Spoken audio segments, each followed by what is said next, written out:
إن الحمد لله نحمده ونستعينه ونستغفره ونعوذ بالله من شرور أنفسنا ومن سيئات أعمالنا من يهدي الله فلا مضل له ومن يضلله فلا هادي له الذي أرسله بالحق بشيرا ونذيرا وداعيا إلى الله بإذنه وسراجا منيرا أما بعد فإن أصدق الحديث كتاب الله وأحسن الهدي هدي محمد صلى الله عليه وسلم أعوذ بالله من الشيطان الرجيم بسم الله الرحمن الرحيم يا أيها الذين آمنوا توبوا إلى الله توبة نصوحا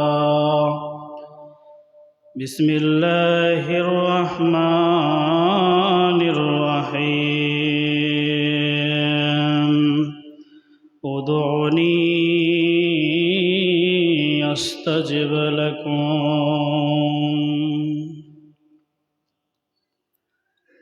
ডাকো তারে ডাকো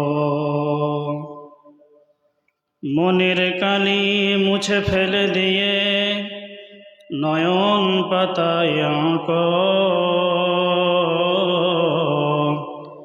ডাকো তারে ডাকো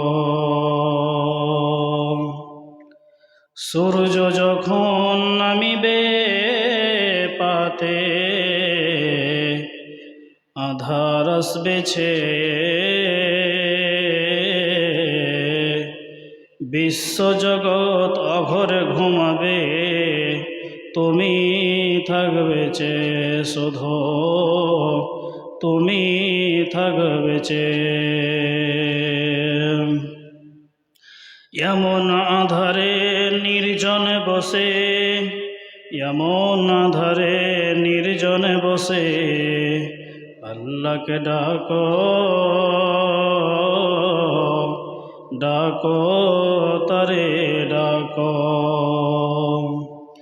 হৃদয় বিনাই বাজে যার সদা হৃদয় বিনাই বাজে যার সদা আল্লাহ নামের সুর তার কি আছে খোদা বসে আছে নেই তো সে বেশি দূর নেই তো সে বেশি দূর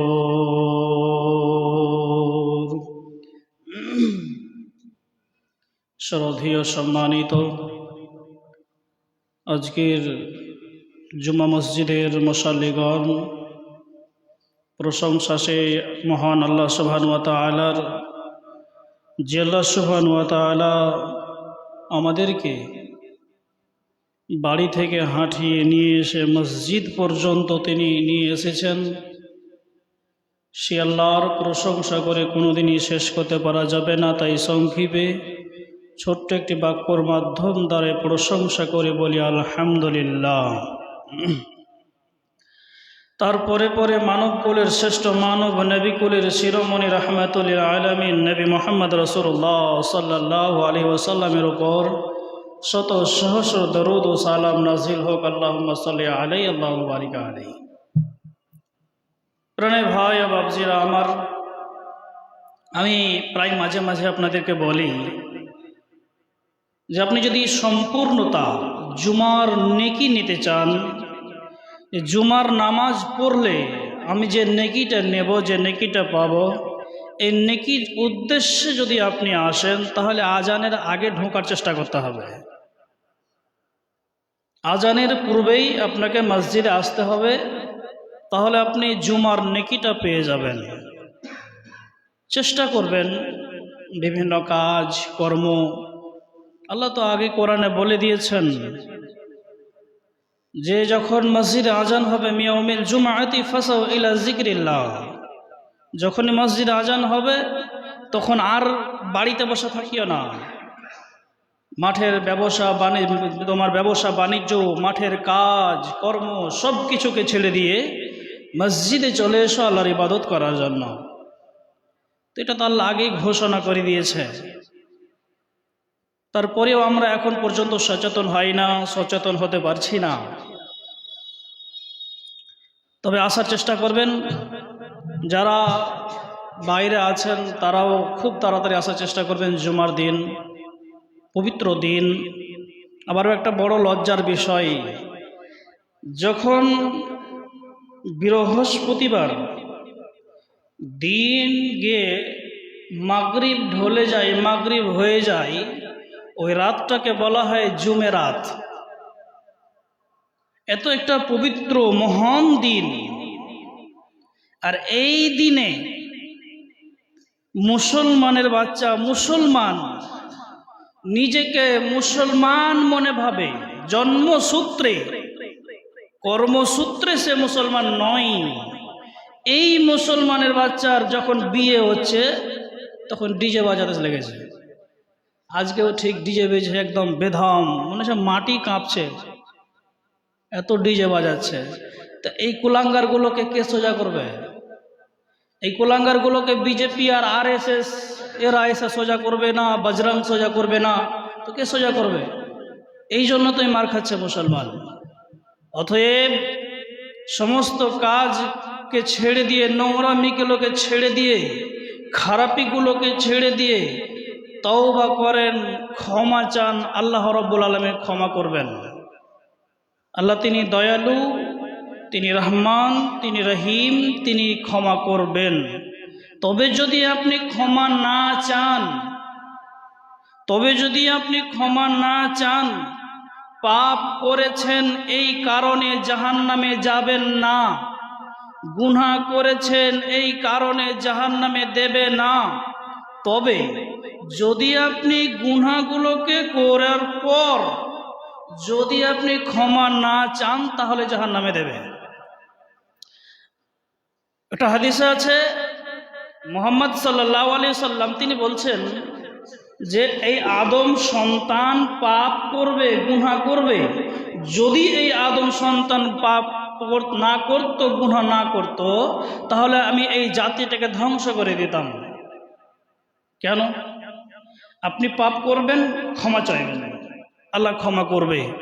তবে আপনি ক্ষমা চাওয়ার পর যদি আল্লাহ ক্ষমা না করে, তাহলে আপনি হয়তো বলতে পারবেন আল্লাহ আমার কাজ হলো গুনাহ করা, গুনাহ করার পর ক্ষমা চেয়ে নেওয়া, কিন্তু আপনি ক্ষমা করেননি কেন? আপনি কেন ক্ষমা করেননি? এটা আপনি হয়তো আল্লাহকে প্রশ্ন করতে পারেন। তবে আপনাকে ক্ষমা চাইতে হবে। চলেন একটা একটা করে ধীরে ধীরে আপনাকে কথা বলি। যখন আল্লাহ রাব্বুল আলামিন হযরতে আদম আলাইহিস সালাতু ওয়াস সালামকে আল্লাহ সুবহানাহু ওয়া তাআলা যখন নিজ হাতে তৈরি করলেন, বানালেন, আত্মা দিলেন, আল্লাহ সুবহানাহু ওয়া তাআলা আসমানের সমস্ত ফেরেশতাগুলোকে ডেকে বললেন, ও আমার ফেরেশতারা, তোমরা আদমকে সাজদা করো। ফেরেশতারা, তোমরা আদমকে সাজদা করো, এটা সম্মানের সাজদা। সবাই সাজদা করলো, সব ফেরেশতা সাজদা করলো, ইল্লা ইবলিস। ইবলিস সাজদা করলো না, একটা সিজদা। তো এটা আল্লাহ রব্বুল আলামিন তাকে অনুমতি দিয়েছিলেন, তুমি সাজদা করো, করলেন না। তিনি পাপ করলেন, তিনি জাহান্নামী হলেন। একই পাপ হযরতে আদম আলাইহিস সালাতু ওয়াস সালাম করলেন। আদমকে বলছেন, আদম, ওয়ালা তাকরাবা হাযিহি শাজারা ফাতাকুনা মিনাল যালিমিন। আদম, সাবধান, জান্নাতে সব সুখ শান্তি ভোগ করো, সব সুখ শান্তি ভোগ করো, তবে ওই সাজার গাছের কাছে তুমি যাবে না। হযরত আদম আলাইহিস সালাম সাজার গাছের কাছে চলে গেলেন। লম্বা একটা ইতিহাস আছে। কোনো চক্রান্তে চলে গেলেন, জান্নাতি পোশাক খসে পড়ে গেল। জান্নাতি পোশাক যখন খসে পড়লো, তো আদম আলাইহিস সালাম বুঝতে পারলেন যে আমি ভুল করেছি। আদম আলাইহিস সালাম জানতে পারলেন আমি ভুল করেছি। দিয়ে এবার তিনি ক্ষমা চাইতে লাগলেন। ক্ষমা চাইতে লাগলেন কি করে? আল্লাহর কাছে ক্ষমা চাইছেন, রব্বানা যালামনা আনফুসানা ওয়া ইল্লাম তাগফির লানা ওয়া তারহামনা লানাকুনান্না মিনাল খাসিরিন। আল্লাহ রব্বুল আলামিনকে বলছেন, রব্বুল আলামিন, তুমি যে গাছের কাছে যেতে তুমি আমাকে নিষেধ করেছিলে, আল্লাহ আমি পাপী, আমি অন্যায় করেছি, আমি জুলুম করেছি। রব্বানা যালামনা আনফুসানা ওয়া ইল্লাম তাগফির লানা ওয়া তারহামনা লানাকুনান্না মিনাল খাসিরিন। রব্বুল আলামিন, তুমি আমাকে ক্ষমা করে দাও, তুমি আমাকে মাফ করে দাও। আল্লাহ, তুমি যদি আমাকে ক্ষমা না করো, তুমি যদি আমাকে মাফ না করো, তাহলে আমি বরবাদ হয়ে যাব, শেষ হয়ে যাব। আল্লাহ, তুমি আমাকে মাফ করে দাও। আদম আলাইহিস সালাম ক্ষমা চাইলেন। তিনি কি করলেন? ক্ষমা যখন চাইলেন, কতদিন চেয়েছিলেন? 2 বছর, 3 বছর, 4 বছর, এর কোনো উল্লেখ নেই। তবে তিনি ক্ষমা চেয়েছিলেন আল্লাহর কাছে। রব্বানা যালামনা আনফুসানা ওয়া ইল্লাম তাগফির লানা ওয়া তারহামনা লানাকুনান্না মিনাল খাসিরিন। আপনি পাপ করেছেন, গুনাহ করেছেন, টেনশন নেই। মসজিদে আসবেন আর এসে 2 রাকাত নামাজ পড়ে বলবেন, রব্বুল আলামিন, আরবিতে কোনো দোয়া জানি না, কোনো কিছুই জানি না। মাবুদ আল্লাহ, আমি আরবিতে কোনো দোয়া জানি না, কোনো কিছুই জানি না আল্লাহ রে, তাই আমার নিজের মাতৃভাষায় তোমার কাছে ক্ষমা চাইছি মাবুদ। আজকে সারা দিনে আমি যে গুনাহগুলো করলাম, যে গুনাহগুলো আমার দ্বারা দিয়ে হয়েছে মাবুদ, জীবনে কোনো দিন গুনাহ হবে না, গুনাহ হবে না। আল্লাহ, তুমি আমাকে মাফ করে দাও। আল্লাহ, তুমি ক্ষমা করে দাও। আল্লাহ ক্ষমা করবেন। বারবার ক্ষমা চাইতে হবে, বারবার ক্ষমা চাইতে হবে। তাহলে আদম আলাইহিস সালাম ভুল করলেন, তিনি মাপ চাইলেন, মাপ পেয়ে গেল। এবার ইবলিস ক্ষমা চাইল না, সে জাহান্নামী হলো। আল্লাহর কাছে মাপ চাইল না, সে কি হলো? জাহান্নামী হয়ে গেল, সে পাপী হয়ে গেল। কেন? আল্লাহর কাছে ক্ষমা চাইল না। তবে ইবলিস যদি ক্ষমা চাইতো, তাহলে সে কি ক্ষমা পেত না? ক্ষমা পেত, কিন্তু সে জিদের ওপরে থাকলো, সে ক্ষমা চাইল না, অহংকারের তরণায়। তবে আজকে আমি আর আপনি পাপ করার পর যদি ক্ষমা না চাই, তাহলে নিজেকে অহংকারী মনে ভাবি যে খামোখাই কার কাছে ক্ষমা চাইতে যাব, মাপ চাইতে যাব। তাহলে আল্লাহ সুবহানাহু ওয়া তাআলার কাছে মাপ চাইতে হবে। আল্লাহ সুবহানাহু ওয়া তাআলা তিনি ক্ষমা করবেন। আল্লাহর নবীর কাছে একজন সাহাবী আসলেন। আল্লাহর নবীর কাছে একজন সাহাবী আসলেন। সাহাবী আসার পর আল্লাহ রাসূলের সঙ্গে হাতটা বাড়িয়ে দিলেন। রব্বুল আলামিন, নবী গো, আমি আল্লাহর কাছে সারেন্ডার হতে চাই, ক্ষমা পেতে চাই। আল্লাহ রাসূল সাল্লাল্লাহু আলাইহি ওয়াসাল্লাম যখন হাত বাড়ালেন, আমরে বিন আস তিনি হাতটা আগে বাড়িয়েছেন আর রাসূল পরে হাত বাড়ালেন। তো তখন আমরে বিনাস হাতটাকে টেনে নিলেন। টেনে নেওয়ার পর নবী জিজ্ঞাসা করছেন, আমরে বিনাস তুমি বলো, তুমি আগে হাত বাড়ালে, তারপরে আমি হাত বাড়ালাম, তো হাতটা যখন আমি বাড়ালাম তুমি কেন টেনে নিলে? আল্লাহর নবী বলছেন, আল্লাহর নবীকে বলছেন, ইয়া রাসূলুল্লাহ, ইয়া হাবিবাল্লাহ, ওগো আল্লাহর নবী, আমি এত গুনাহ করার পর, এত পাপ করার পর আমি যে ক্ষমা পেয়ে যাব, মাফ পেয়ে যাব, তার প্রমাণ কি আছে ইয়া রাসূলুল্লাহ, আপনি বলেন। আল্লাহর নবী বললেন, আমরে বিনাস, মানুষ যদি 3টি কাজ করে তাহলে মানুষের জীবনে গুনাহ থাকে না, মাপ হয়ে যায়। যখন কোনো মানুষ বেধর্মী থাকবে, অমুসলিম থাকবে, মুসলমান থেকে যখন সে ইসলাম কবুল করবে, মুসলমান হবে, আল্লাহ রাব্বুল আমিন তার পূর্বেকার যতগুলি গুনাহ আছে সব গুনাহগুলোকে ধ্বংস করে দেন, শেষ করে দেন। আল্লাহ রাব্বুল আমিন তার গুনাহগুলোকে মাফ করে দেন। দ্বিতীয় নাম্বার হলো, যেই ব্যক্তিটা নিজের ঈমানকে বাঁচানোর জন্য, নিজের ধর্মকে বাঁচানোর জন্য, নিজের দ্বীনকে বাঁচানোর জন্য, নিজের ঈমানটাকে বাঁচানোর জন্য হিজরত করে, নিজের বাড়িঘর পরিত্যাগ করে দিয়ে, সব কিছুকে ত্যাগ করে দিয়ে হিজরত করে অন্য কোনো জায়গায় চলে যাবে। আল্লাহর নবী বললেন, আমরে বিনাস তুমি শোনো, এই ব্যক্তির উদ্দেশ্য যদি হয় ঈমান বাঁচানোর জন্য আমি চলে গেলাম, তাহলে আল্লাহ রাব্বুল আমিন তার পূর্বেকার সমস্ত গুনাহগুলোকে মাফ করে দেন। 3 নাম্বার হলো, যদি কোনো মানুষ আল্লাহকে রাজি করার জন্য সে হজ করে, আর তার হজটা যদি কবুলিয়াত হয়ে যায়, হজ যদি কবুল হয়ে যায়, আল্লাহ রাব্বুল আমিন ওই ব্যক্তিটাকে মাসুম বাচ্চার মতো করে দেন। তাহলে 3টি জিনিস তা মানুষকে পরিষ্কার ও পরিচ্ছন্ন করে দেয়। এক, ইসলাম কবুল করার পূর্বে যদি সে গুনাহ করে, তারপর ইসলাম কবুল করেছে, যত বড় গুনাহ হোক না কেন তার গুনাহগুলোকে মাফ করে দেবেন আল্লাহ সুবহানাহু ওয়া তাআলা।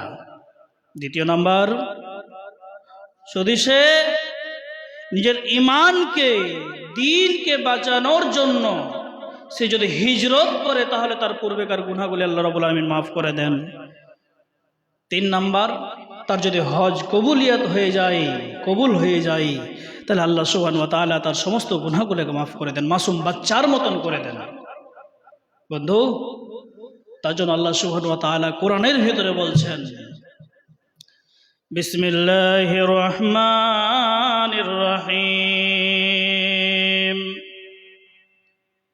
ইয়া আইয়ুহাল্লাযীনা আমানু, হে ঈমানদারেরা, হে বিশ্বাসীরা, তোমরা যারা আমাকে এক আল্লাহ বলে মেনে নিয়েছো, তোমরা যারা আমাকে এক আল্লাহ বলে স্বীকার করেছো, তোমরা শুনে নাও, তুবু ইলাল্লাহি তাওবাতান নাসুহা, তোমরা আল্লাহর কাছে তওবা করো, আল্লাহর কাছে ক্ষমা চাও। কেমন ক্ষমা চাইবে?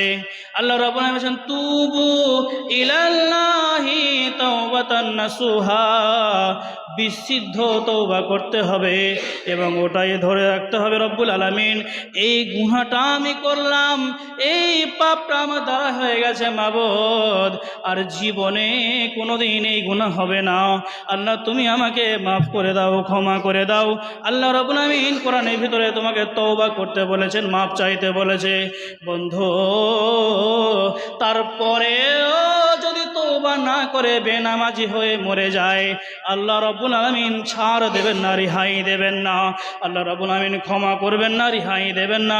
বন্ধুরে আমার, দুনিয়ায় বেঁচে থাকতে আল্লাহর কাছে ক্ষমা চেয়ে নিতে হবে, মরে যাওয়ার পর ক্ষমার কোনো সুযোগ নেই। মরে যাওয়ার পর কোনো সুযোগ নেই, কোনো সুবিধা নেই। তাহলে যা চাওয়ার এখনই আল্লাহর কাছে চেয়ে নিতে হবে, মরার আগে আগে আল্লাহর কাছে চেয়ে নিতে হবে। বন্ধুরে আমার, এত কিছু জলসা, এত খুতবা, এত ওয়াজ নসিহত, এত বক্তব্য শোনার পরেও কেন আমরা সচেতন হই না? কেন আল্লাহর কাছে ক্ষমা চাই না বন্ধু? কিসের জন্য? যুবক, তুমি কি আল্লাহর কাছে ক্ষমা চাইতে পারো না? তুমি কি আল্লাহর কাছে মাপ চাইতে পারো না? রব্বুল আলামিন, জানি না আমি যুবক মানুষ, আমার দ্বারা দিয়ে কি এমন পাপ হয়েছে, কি আমি অন্যায় করে দিয়েছি। আল্লাহ, আমি বড় পাপী গুনাহগার। আল্লাহ, তুমি আমাকে ক্ষমা করো। মাবুদ, তুমি যদি ক্ষমা না করো, আল্লাহ তুমি যদি আমাকে মাফ না করো, তাহলে আমি বরবাদ হয়ে যাব, শেষ হয়ে যাব। আল্লাহর কাছে এভাবেই ক্ষমা চাইতে হবে। রব্বুল আলামিন, আমি ছাড়া তোমার অনেক বান্দা রয়েছে, কিন্তু তুমি ছাড়া আমার তো কেউ নেই। আল্লাহ, তুমি আমাকে ক্ষমা করে দাও, তুমি আমাকে মাফ করে দাও। গফুরুর রহিম, তিনি রহমানুর রহিম, তিনি মাফ করনেওয়ালা, তিনি ক্ষমা করনেওয়ালা, তিনি ক্ষমা করবেন। শুধু আমরা আল্লাহর কাছে ক্ষমা চাইতে জানি না। আল্লাহর কাছে ক্ষমা চাইতে জানি না। আল্লাহ সুবহানাহু ওয়া তাআলা বলছেন, উদউনি আস্তাজিব লাকুম। আল্লাহ রাব্বুল আলামিন বলছেন, যখন রাত শেষ হয়, অন্ধকার রাত্রি প্রায় মোটামুটি 2টা-1টার সময়, সপ্তম আসমান থেকে দুনিয়ার আকাশে নেমে যান। আর নেমে গিয়ে সারা পৃথিবীর মানুষকে ডাক দিয়ে বলেন, ওরে আদম সন্তান, তোমরা কি কেউ এমন আছো যারা দিনের বেলায় পাপ করতে করতে করতে করতে নিজেকে ডুবিয়ে ফেলেছো গুনার ভিতরে? এমন কি কেউ তোমরা আছো যারা দিনের মধ্যে পাপ করে করে করে করে এই পর্যন্ত আসমান পর্যন্ত ছুঁয়ে দিয়েছো, মেঘমালা পর্যন্ত ছুঁয়ে দিয়েছো? এরকম কি কেউ আছো? এসো, তোমরা আমার কাছে ক্ষমা চাও, তোমরা আমার কাছে মাপ চাও। আমি আল্লাহ তোমাদেরকে ক্ষমা করার জন্য, আমি তোমাদেরকে মাফ করার জন্য সপ্তম আসমান থেকে দুনিয়ার আকাশে নেমে এসেছি। বান্দা, তুমি চলে এসো। আল্লাহ ডাক দেয়, আল্লাহ আপনাকে ডাক দেয়। তারপরেও যদি আপনি না আসেন, তাহলে কি করার আছে বলেন? কি করার আছে? আল্লাহ সুবহানাহু ওয়া তাআলা আবার বলেন, তোমরা রাত্রি বেলায় গুনাহ করেছো, পাপ করেছো, এসো, আমি আল্লাহ তোমাদেরকে ক্ষমা করার জন্য সপ্তম আসমান থেকে এই দুনিয়ার আকাশে নেমে এসেছি বান্দা, একমাত্র তোমাদেরকে ক্ষমা করার জন্য, তোমাদেরকে মাফ করার জন্য। বন্ধুরে আমার, আল্লাহ সুবহানাহু ওয়া তাআলা আমাদের এতগুলো অপশন খুলে রেখেছেন শুধু মাফ করার জন্য, তারপরেও আমরা মাফ পাই আল্লাহর কাছে চাইতে শিখলাম না। দেখবেন, একজন বয়স্ক মানুষ আল্লাহর নবীর জামানায় মাথায় হাত দিয়ে মসজিদে নববীতে বসে আছেন। আল্লাহ নবী বললেন, বাবুরে, আপনি কেন টেনশন করছেন? কি অবস্থা আপনি বলেন? আল্লাহর নবীকে বলেন, ইয়া রাসূলুল্লাহ, ইয়া হাবিবাল্লাহ, গুনার কারণে মাথা ভারী হয়ে গেছে মাবুদ, গুনার কারণে মাথা ভারী হয়ে গেছে। আল্লাহ রাব্বুল আলামিন বললেন, এই গুনাহগুলো যদি তোমার ক্ষমা হয়ে যায়, তাহলে তুমি কি টেনশন মুক্ত হবে নাকি? তুমি বলো। আল্লাহ রাসূল সাল্লাল্লাহু আলাইহি ওয়াসাল্লামকে বলেন, আল্লাহ রাসূল, ওই উপায় যদি আমি জানতাম, তাহলে কি এত টেনশন আমার কি থাকতো? আপনি বলেন। আল্লাহ নবী বললেন, তুমি বলো, আল্লাহুম্মা মাগফিরাতুকা আওসাউ মিন জুনুবি ওয়ারহামাতুকা আরজা ইনদি মিন আমালি। আল্লাহ রাব্বুল আলামিন নবী বলছেন, আবার তুমি বলো, আল্লাহুম্মা মাগফিরাতুকা আওসাউ মিন জুনুবি ওয়ারহামাতুকা আরজা ইনদি মিন আমালি। আবার বলতে বললেন, 3বার বলা হলো।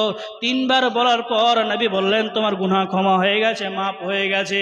লোকটা বারবার নবীর দিকে তাকাচ্ছে আর বলছে, ইয়া তো সারা জীবনের গুনাহগুলো আমার কি করে ক্ষমা হতে পারে? সামান্য 3বার একটা শব্দকে বলার পরে পরে আমার জীবনের গুনাহগুলি কি করে ক্ষমা হয়ে যেতে পারে? আল্লাহ নবীর দিকে বারবার তাকাচ্ছেন আর ঘুরে ঘুরে যাচ্ছেন। আল্লাহ রাসূল বলছেন, ওরে আমি তোর নবী হয়ে বলছি রে, তোর জীবনের গুনাহ মাফ হয়ে গেছে, ক্ষমা হয়ে গেছে। আল্লাহর নবী যখন এভাবে বললেন তখন বলছেন আমার দৃঢ় বিশ্বাস হয়ে গেল, নবী যখন বলেছেন আমার গুনাহ মাফ হয়ে গেছে। তাহলে দেখেন একটা বয়স্ক মানুষ, আল্লাহ রাসূল শিখিয়ে দিলেন কি, আল্লাহুম্মা মাগফিরাতুকা আওসাউ মিন জুনুবি ওয়া রাহমাতুকা আরজা ইনদি মিন আমালি। শিখিয়ে দিলেন, আপনি বলেন, প্রতিদিন বলবেন, সকাল সন্ধ্যা 7 বার 8 বার করে বলবেন, ক্ষমা হয়ে যাবে। আল্লাহ রাব্বুল আলামিনের নবী বলছেন, যদি কোনো মানুষ প্রতিদিন সকাল সন্ধ্যা দিনে 7 বার করে জাহান্নাম থেকে বাঁচার জন্য যদি সে ক্ষমা চায়, মাপ চায়, আল্লাহ তুমি আমাকে জাহান্নাম থেকে বাঁচিয়ে নিও, আল্লাহ রাব্বুল আলামিনের নবী বলছেন তাহলে ওর জীবনে কিয়ামতের দিন জাহান্নাম বলবে রব্বুল আলামিন তুমি ওকে আমার কাছে দিও না। কেন দেবে না, কিসের জন্য দেবে না? আল্লাহ রব্বুল আলামিনকে বলবেন, রব্বুল আলামিন লোকটা আমাকে না দেখে লোকের মুখে শুনেছে, আলেম ওলামাদের মুখে শুনেছে, নামাজের পর তোমার কাছে ক্ষমা চেয়ে নিয়েছে রব্বুল আলামিন। আল্লাহুম্মা আজিরনি মিনান নার, আল্লাহুম্মা আজিরনি মিনান নার। আল্লাহ, যে লোকটা জাহান্নাম থেকে বাঁচার জন্য তোমার কাছে ক্ষমা চেয়ে নিয়েছে, তোমার কাছে চেয়ে নিয়েছে, আল্লাহ তুমি ওকে আমার কাছে দিও না। আল্লাহ নবী বলছেন, যদি সেম কোনো মানুষ দিনে সকাল সন্ধ্যায় 7 বার করে বলে আল্লাহুম্মা ইন্নী আসআলুকাল জান্নাতাল ফিরদাউস, রব্বুল আলামিন তুমি আমাকে জান্নাতুল ফিরদাউস তুমি দান করিও। আল্লাহ নবী বলছেন, কোনো মানুষ যদি প্রতিদিন সকাল সন্ধ্যা নামাজের পর যদি কোনো মানুষ প্রতিদিন এই দোয়া বলতে পারে, আল্লাহর নবী বলছেন কিয়ামতের দিন জান্নাত বলবে আল্লাহ লোকটাকে আমার কাছে এনে দাও, মাবুদ আল্লাহ লোকটাকে আমার কাছে এনে দাও। কেন, কিসের জন্য, কেন তোমাকে তোমার কাছে এনে দেব? রব্বুল আলামিনকে বল, রব্বুল আলামিন আমাকে সচক্ষে সে দেখে নাই, আলেম ওলামাদের মুখে শুনেছে, শোনার পর তার আগ্রহ হয়ে গেছে জান্নাত যেতে হবে। রব্বুল আলামিন তোমার কাছে সমস্ত পাপগুলো ক্ষমা চেয়ে নেওয়ার পর শেষের বেলায় জান্নাত চেয়েছে নামাজের পরে। রব্বুল আলামিন তুমি লোকটাকে আমার কাছে এনে দাও। তাহলে জান্নাত আপনার জন্য বলবে, জাহান্নাম আপনার জন্য কি বলবে, দূরে সরিয়ে দাও। ও আমার মুখ যদি না দেখে তো আমি কেন মুখ দেখব? মেয়ে ছেলেগুলা ঝগড়া করতে করতে বলে না, তোর মুখ কোনোদিন দেখবো না রে মাগি। তো জাহান্নামও বলে, তুই যদি আমার মুখ না দেখতে চাস তাহলে আমিও তোর মুখ দেখবো না। তাহলে আপনি জাহান্নাম থেকে আশ্রয় চান প্রতিদিন, আল্লাহ রাব্বুল আলামিন আপনাকে ক্ষমা করবেন, আপনি ক্ষমা চাইবেন। বন্ধু, আল্লাহ রাসূল সাল্লাল্লাহু আলাইহি ওয়াসাল্লাম আরো বলছেন, যদি কোনো মানুষ এই দোয়াটা প্রতিদিন সকাল সন্ধ্যা, যদি কোনো মানুষ প্রতিদিন সকাল সন্ধ্যা এই দোয়াটা 10 বার করে বলে, 10 বার করে বলে, তাহলে আল্লাহ রাব্বুল আলামিন তার জীবন থেকে 10টা বড় বড় গুনাহগুলোকে মাফ করে দিবেন। যে গুনাহগুলো 10টার প্রয়োজন নেই, একটা গুনাহ থাকলে মানুষ জাহান্নামে চলে যাবে, হয়তো এরকম গুনাহগুলোকে আল্লাহ রাব্বুল আমিন ক্ষমা করে দিবেন। আল্লাহ রাব্বুল আমিন বলছেন, এই দুয়া যদি কোনো মানুষ প্রতিদিন সকাল সন্ধ্যা 10 বার করে বলতে পারে, তাহলে তার আমল নামায় 10টা নেকি আল্লাহ সুবহানাহু ওয়া তাআলা লিখে দিবেন। যে 10টা নেকির প্রয়োজন নেই, একটা নেকি থাকলেই মানুষ জান্নাতে চলে যাবে। যেমন একটা গর্ভবতী মহিলা, ইমানদার মেয়েটা, দিনদার পরেজগার মেয়েটা, একদম নামাজি সামাজি পর্দা নাসিন মেয়ে, আর এই মেয়েটার পেটে বাচ্চা এসেছে, ডেলিভারি হবে, 1 ঘন্টা হয়ে গেল হয় না, 2 ঘন্টা হয়ে গেল বাচ্চা হয় না, 1 দিন চলে গেল বাচ্চা হয় না, তারপরে দিন চলে এসেছে বাচ্চা হয় না। ইতিমধ্যে অবস্থায় প্রসাব যন্ত্রণা বেড়ে গেছে, প্রসাব যন্ত্রণা বেড়ে গেছে, একটা নেককার মেয়ে, দিনদার মেয়ে, নামাজি সমাজি মেয়ে, মেয়েটাকে হসপিটাল নিয়ে যাওয়ার জন্য রেডি হলো, গাড়ি চাপিয়েছে। আপনাদের শাহজাদপুর পার না হতে হতে মেয়েটা হঠাৎ করে গাড়ির মধ্যেই দুনিয়া ছেড়ে চলে গেলেন, মারা গেল। নেককার মেয়েটা, দিনদার মেয়েটা, আল্লাহ নবী বলছেন মেয়েটা শহীদ হয়েছে, মেয়েটা শহীদ হয়েছে, মেয়েটা জান্নাতে যাবে। কারণ দিনদার নেককার মহিলা যদি প্রসব যন্ত্রণা বাচ্চা ডেলিভারি দিতে গিয়ে মারা যায়, নবী বলছেন সে মেয়েটি জান্নাতে যাবে। তাহলে বন্ধুরে আমার, এরকম 10টা নেকি আপনার আমলনামায় লিখে দিবে যদি আপনি প্রতিদিন 7 বার 10 বার করে এই দোয়াটা বলতে পারেন। দোয়াটা কি? লা ইলাহা ইল্লাল্লাহু ওয়াহদাহু লা শারিকা লাহু লাহুল মুলকু ওয়া লাহুল হামদু ইহয়ি ওয়া ইউমিতু ওয়া হুয়া আলা কুল্লি শাইইন কাদির। প্রত্যেক দিন বলবেন 7 বার করে। বুঝলে আপনি বিড়ি ধরিয়ে দিয়েছিলেন, বলছেন যে সুবহানাল্লাহ আলহামদুলিল্লাহ, হবে না। আপনি খেইনিটাকে রয়গিড়ে চলেছেন দিয়ে বলছেন লা ইলাহা ইল্লা আনতা সুবহানাকা, হবে না। ওইটা করে হবে না। আপনাকে 5 ওয়াক্ত নামাজ পড়ে প্রকৃত দিনদার ইমানদার হয়ে ক্ষমা চেয়ে আপনাকে চেয়ে নিতে হবে, দোয়া বলতে হবে তারপরে। আর আপনি বিড়ি টানতে আছেন দিয়ে আপনার দোয়া কবুল হবে? জি, আপনি হিসাব করেন। আল্লাহ রাসূল বলছেন যদি আমি কাঁচা পেঁয়াজ খাই ফেরেশতারা কষ্ট পাবে। মসজিদে কাঁচা পেঁয়াজ খেয়ে ঢুকিও না। কেন? ফেরেশতারা কষ্ট পায়। তা আপনি বিড়ি খেয়ে আর রাতের বেলাতে খাইনি খান ভরেছেন ঠোঁটের এক কোনাতে, উজু খানাতে সে হলকে আঙুলটাকে ভরে ফরত করে ফেলছেন আপনি। মানে এরকম করে হলকে আঙুলটাকে ভরে ফেলে দিলেন মসজিদের উজু খানাতে, দিয়ে বলছেন বিসমিল্লাহ, কবুল হবে? কবুল হবে? কাঁচা পেঁয়াজ যদি ফেরেশতা সহ্য করতে না পারে, তাহলে আপনার খয়নির গন্ধ, বিড়ির গন্ধ কি করে সহ্য করবে? কসম আল্লাহর, পায়খানাতে 1-2 ঘন্টা থাকা যাবে, কিন্তু যে খাইনি মুখে ভরে নিয়েছে ওর 5-10 মিনিট থাকা সম্ভব নয়।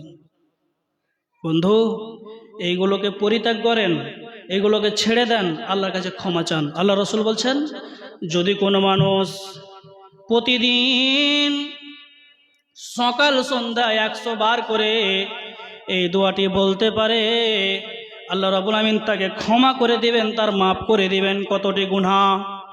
আল্লাহ রাব্বুল আমিন তার কতগুলো গুনাহকে মাফ করবেন। সহিহ মুসলিম শরীফের হাদিস আছে, আল্লাহ নবী বলছেন সমুদ্রের ফেনার সমান গুনাহকে আল্লাহ রাব্বুল আমিন ক্ষমা করে দিবেন, মাফ করে দিবেন। সামান্য ছোট্ট একটা দোয়া, ছোট্ট, বেশি বড় নয়, ছোট্ট একটা দোয়া। সুবহানাল্লাহি ওয়া বিহামদিহি সুবহানাল্লাহিল আযীম, সুবহানাল্লাহি ওয়া বিহামদিহি সুবহানাল্লাহিল আযীম।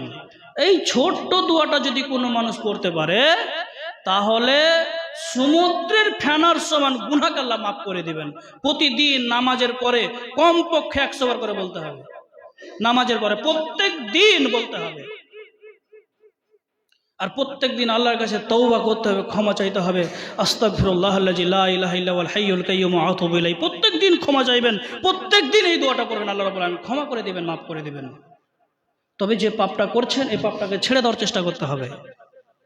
চলেন, আল্লাহ নবী বলছেন কোনো মানুষ যদি এই দোয়াটা পড়ে তাহলে একে তো ক্ষমা করা হয়েছে, এই লোকটি জান্নাতে ঢুকে গেছে, জান্নাতে চলে গেছে।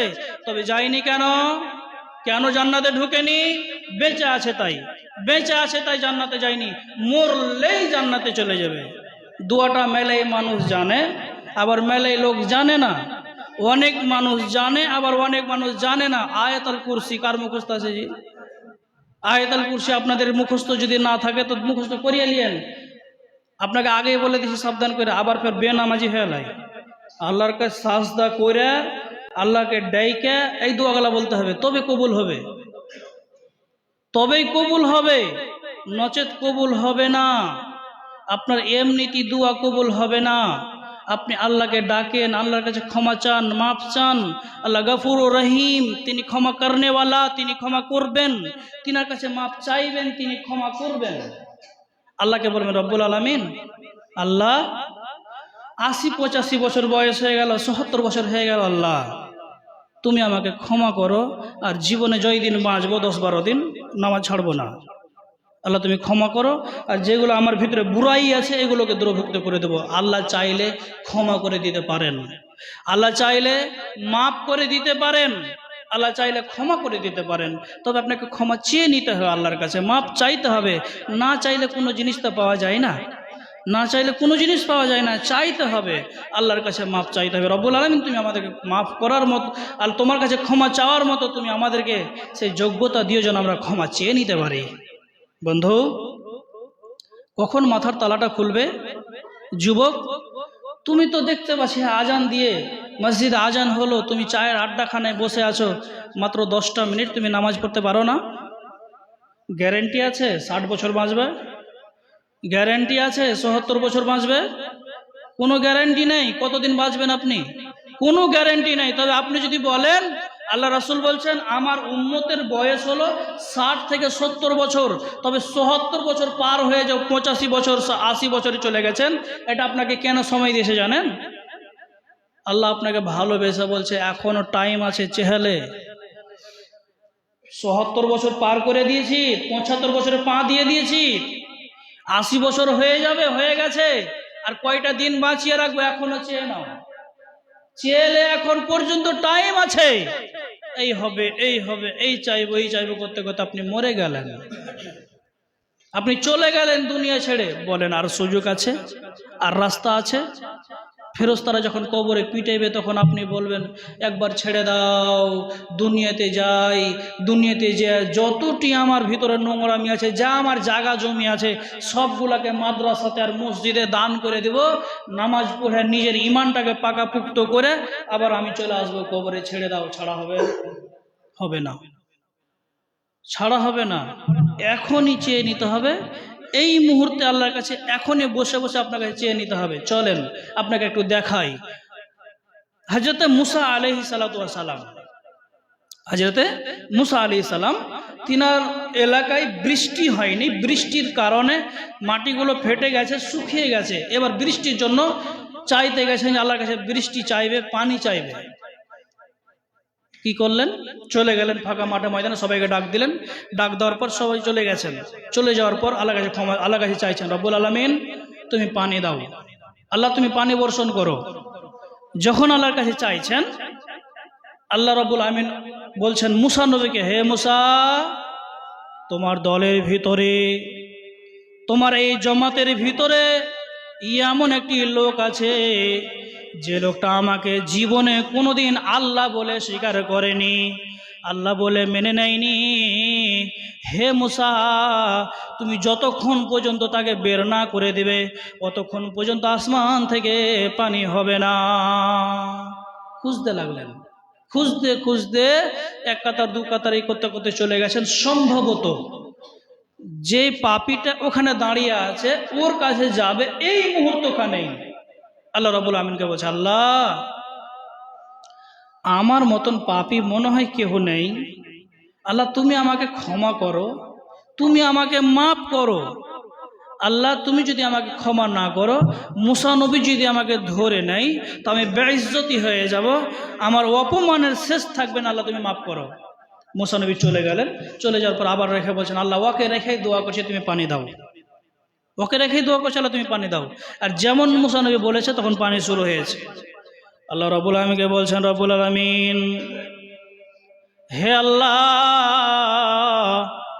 তুমি তো বলেছিলে যতক্ষণ পর্যন্ত লোকটাকে বের না করা হবে ততক্ষণ পর্যন্ত পানি হবে না। আল্লাহকে বের করা হয়নি, তুমি পানি কেন দিলে বলো? আল্লাহ রাব্বুল আলামিন বলছেন, মুসা রে, ওই লোকটা আমার সাথে গোপনে গোপনে হিসাব সেরে নিয়েছে, গোপনে গোপনে হিসাব কমপ্লিট হয়ে গেছে, মাপ চেয়ে নিয়েছে, আমি তাকে ক্ষমা করে দিয়েছি। তাহলে আল্লাহ রাব্বুল আলামিন কি আমাদের জন্য আরো বেশি অফার ছাড়েননি?